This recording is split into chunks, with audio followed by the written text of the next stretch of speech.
Ô Marie conçue sans péché, triste constat. Notre temps met en miettes la famille, dénigre le mariage dont la dissolution est facilitée par des dispositions juridiques de plus en plus allégées. La consigne de Jésus aux pharisiens, nous la lisons dans l'évangile de ce dimanche. Ce que Dieu a uni, que l'homme ne le sépare pas, est l'être morte. Quant à la fidélité conjugale, elle est aujourd'hui une gageure, au point que la sagesse recommanderait à celle ou à celui qui ne se sent pas capable de tenir des promesses qu'il s'abstienne. Faudrait-il de sang-froid envisager au départ de toute alliance qu'elle ne durera pas?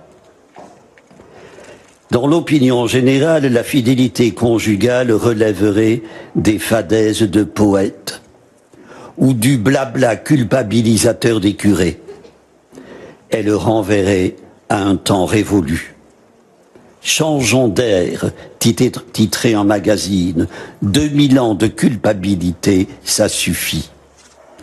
De culpabilité, peut-être, pour le cas où elle fait l'impasse sur les souffrances induites par un manquement à la fidélité, assurément. Une brochure rassemblant les témoignages des membres d'une église protestante en Suisse, des couples ayant divorcé, titrée « Divorce, le deuil de nos cœurs ».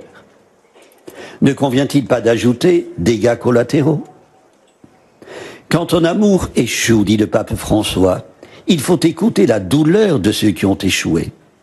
Et plus encore, accompagner ceux qui se séparent. Les aider à aller malgré tout de l'avant. Les brisures conjugales ont de douloureuses conséquences. Elles n'autorisent personne à légiférer, moins encore à pénaliser, les prêtres y compris. À leur adresse, Bernanos indique une ligne de conduite. L'homme de Dieu, le prêtre, n'est pas là pour permettre ou pour interdire, mais pour éclairer. Il a en charge de conseiller et de proposer des points de repère. Des repères à ceux qui se préparent encore au mariage, le pape François en donne 3. La courtoisie, la gratitude, le pardon.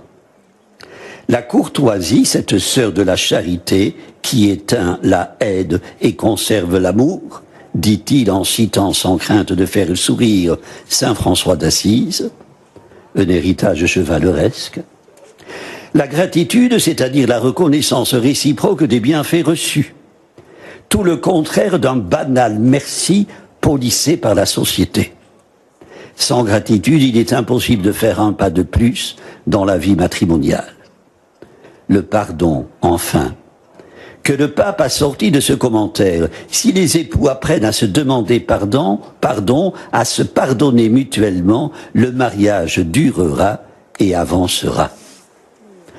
3 repères pour s'aligner sur l'amour fidèle de Dieu et se greffer sur cet amour. C'est sur ce roc et non sur le sable des sentiments, il est mouvant, qu'il faut fonder l'amour dans le mariage. Frères et sœurs, restez greffés à 2 sur l'amour fidèle de Dieu, un recours pour résister aux falsifications de la culture du provisoire, pour s'arrimer au projet durable. Les pharisiens qui demandent à Jésus « Est-il permis à un mari de renvoyer sa femme ?» n'avaient sur le durable aucun projet, obnubilés qu'ils étaient par les démarcations entre le licite et le défendu. Ils n'attachaient aucun prix au durable. Dans sa réponse, Jésus refuse d'entrer dans un débat casuistique, mais ouvre une large brèche. Il renvoie ses interlocuteurs à l'émergence des tout premiers jours de la création, à la potentialité du durable, à l'intention originelle de Dieu. Jésus la connaît et a autorité pour en parler. Une intention liée à l'unité et à l'indissolubilité du couple. La sentence de Jésus est loin des accommodements concédés par Moïse et de ceux qui viendront plus tard. Mais paradoxalement, dire ce que Dieu a uni, que l'homme ne le sépare pas, ne tombe point comme le couperet d'un interdit dans un monde où les interdits surabondent, mais appelle à redécouvrir le projet biblique initial. La barre est très haute, si haute que le risque est grand, que beaucoup passent dessous. Frères et sœurs, l'appel à ne pas séparer ce que Dieu a uni ouvre une voie plus large que celle des lois écrites et sans cesse retouchées.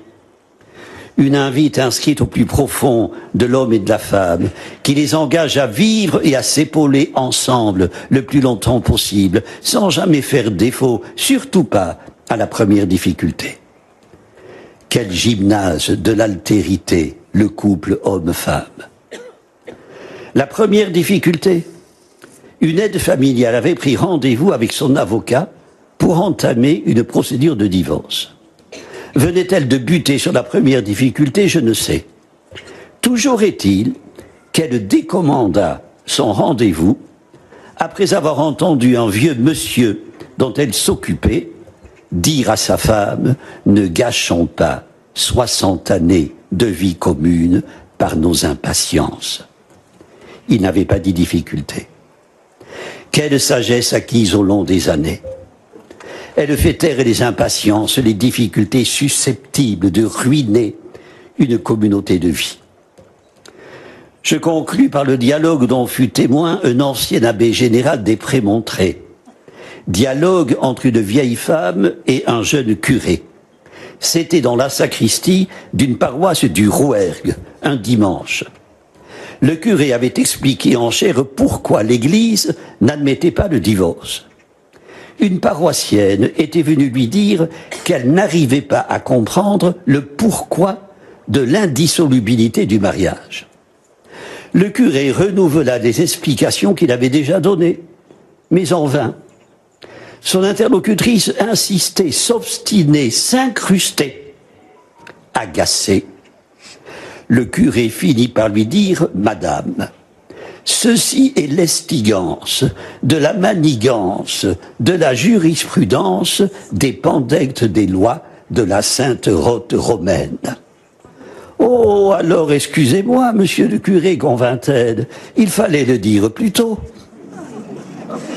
Frères et sœurs, pastichant le précepte de Boileau, ce qui se conçoit bien s'énonce clairement. L'historiette fait rire. Mais c'est aux dépens d'une brave dame, épatée par un verbiage abscon. L'esbrouffe l'emporte en vue de ridiculiser et comme agent d'autorité. C'est désolant. Jésus, lui, ignore l'esbrouffe et quand il parle d'autorité. Écoutons-le. Amen. Prions le Seigneur.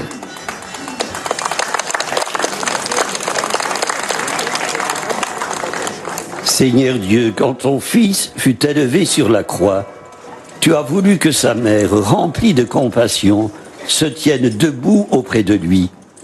Accorde à ton Église de s'unir, elle aussi, à la passion du Christ, afin d'avoir part à sa résurrection, lui qui vit et règne avec toi dans l'unité du Saint-Esprit, Dieu pour les siècles des siècles. Amen. Le Seigneur soit avec vous. Et avec votre esprit. Que Dieu Tout-Puissant vous bénisse, le Père, le Fils et le Saint-Esprit.